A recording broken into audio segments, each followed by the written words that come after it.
We provide you the platform to turn your dreams into reality. Give wings to your aspirations with KR Mangalam University. Netaji नमस्कार में आपका स्वागत है। मैं हूं मोहित राज दुबे। हम अपने इस खास कार्यक्रम में न इधर की बात करते हैं न उधर की बात करते हैं, बल्कि खबरों के अंदर की खबर की बात करते हैं। आज हम बात करेंगे चुनाव आयोग के उस खुलासे के बारे में जिसने बिहार की राजनीति के साथ दिल्ली की राजनीति में सियासी पारा गर्म कर दिया।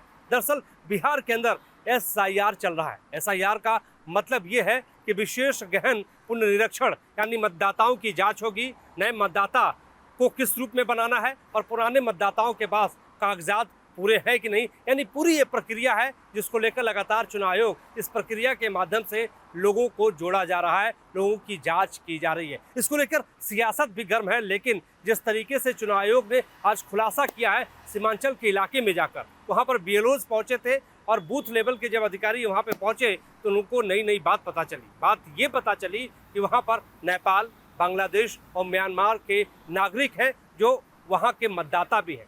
वहाँ उनसे जब जांच की गई, उनसे पूछा गया कि आप कागजात दिखाइए, तो कागजात नहीं दिखा पाए और उनसे ये प्रमाणित हुआ कि वो देश के नहीं बल्कि विदेशी नागरिक हैं, बांग्लादेशी हैं, नेपाल के हैं और म्यांमार के हैं। इस खुलासे के बाद तमाम सियासी दलों के नेता सामने आए और उन्होंने चुनाव आयोग पर भी आरोप लगाए, लेकिन कुल मिलाकर चुनाव आयोग ने, जो हमारे सूत्र बता रहे हैं, उन्होंने कह दिया है कि जो कागजात उन्होंने दिखाए वो कागजात पूर्ण रूप में जो है ये साक्ष्य नहीं है कि वो हिंदुस्तानी नागरिक हैं। अगर वो बांग्लादेश के नागरिक हैं, अगर वो म्यांमार के नागरिक हैं, नेपाल के नागरिक हैं, तो कैसे वो मतदाता सूची में शामिल हो गए, कैसे उनका मतदाता पहचान पत्र बन गया, ये सवाल खड़े हो रहे हैं। चुनाव आयोग ने ये सीधे तौर पे कहा है कि इनका नाम आगे जोड़ा नहीं जाएगा। ये सिर्फ जोड़ने तक की बात नहीं है।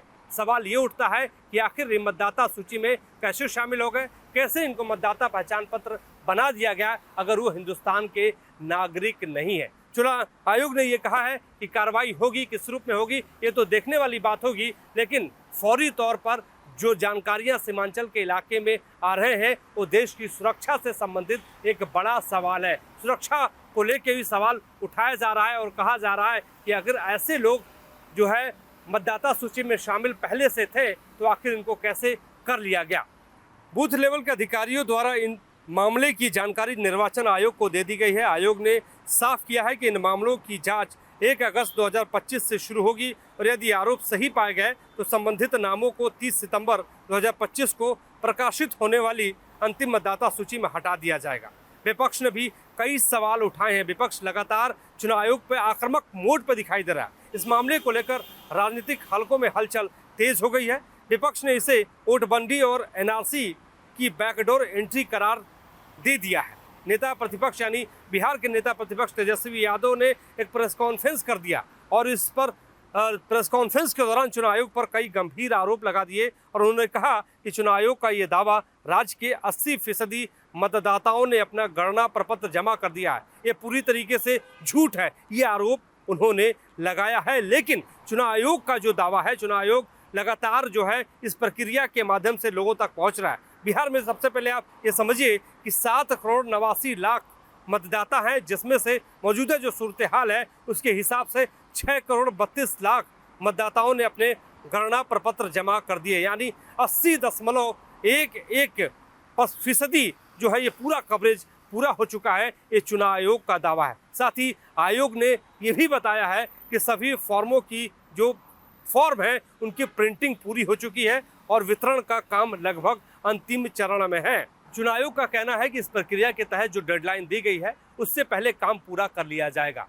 कई सवाल, कई आरोप लगाए जा रहे हैं, लेकिन चुनाव आयोग अपने तरीके से इस पूरे मुकम्मल SIR को करवाने में लगा हुआ है। अभी मामला जो है वो कोर्ट की दहलीज पर भी है। लगातार चुनाव आयोग जो है कोर्ट की दहलीज के सामने भी है, क्योंकि विपक्ष की पार्टियां जो हैं उन्होंने कई बड़े आरोप लगाए हैं और कहा है कि इतने कम वक्त में आखिर इस बड़ी प्रक्रिया को कैसे किया जा सकता है।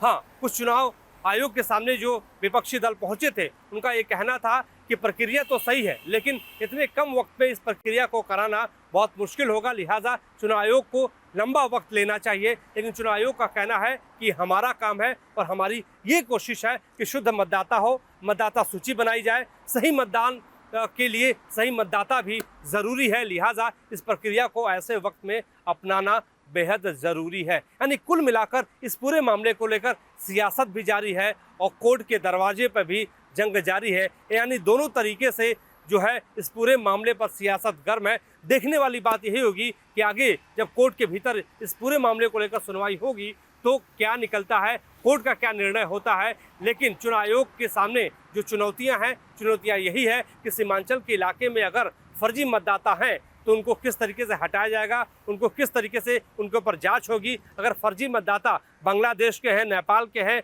म्यांमार के हैं तो आगे उनको बनाया क्यों गया, आखिर किस रूप में किस तरीके से उन्होंने डॉक्यूमेंट पेश किए, ये भी एक सवाल है। क्या उन लोगों पे भी कार्रवाई होगी अगर विदेशी नागरिकों को भारत के मतदान सूची में, मतदाता सूची में शामिल किया जाता है। तमाम ऐसे सवाल हैं। सवालों के साथ साथ हम आपको यही आज समझाने और बताने की कोशिश कर रहे थे कि किस रूप में किस तरीके से SIR जो है बिहार के भीतर लागू है और किस तरीके से चुनाव आयोग इस पूरी प्रक्रिया को अपनाने में लगा हुआ है। आज के लिए बस इतना ही। मेरे सहयोगी सुधीर कुमार शर्मा के साथ मुझे इजाज़त। नमस्कार।